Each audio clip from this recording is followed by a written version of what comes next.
If you want to do really meaningful work, it's actually harder and harder to achieve this simply in your own laboratory by yourself. The best way to be productive and successful is really to work together.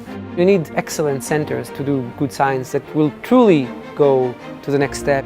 The UK is very good at science, and I think the same is true in Israel. So if you put two countries together that are really good at doing something, actually, of course it's going to work.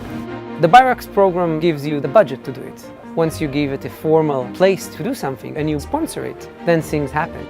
If you start to pool some resources and work together, I think there's a real synergy, and actually you can make bigger breakthroughs, get more science done for the amount of funding that you put in. This is a heaven for scientists, this place. There is some feeling in the air that there are no real boundaries, that you can do whatever you want. Like the sky is the limit. The quality of the science that's now coming through the program really is absolutely top-notch. Maybe wonder how I'd ever got funded.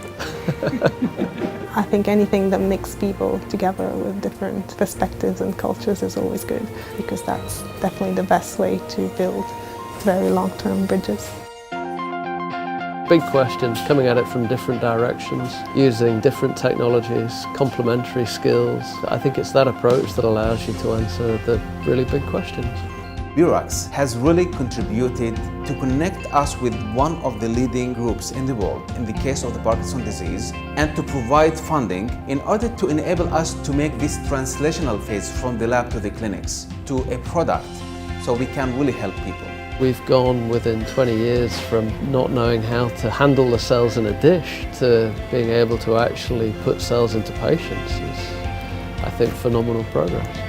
20 years from now, I envision that every individual is going to be screened from the same panels that we are just building right now. We will identify people at high risk for leukemia, and we'll treat them 10, 20 years before they're being treated today and prevent the disease. So people will not die from leukemia. For the sake of better humanity, we need partners that believe in the long-term vision, and they have a lot of patience, so we can make a reality out of ideas that didn't exist before thinking about them.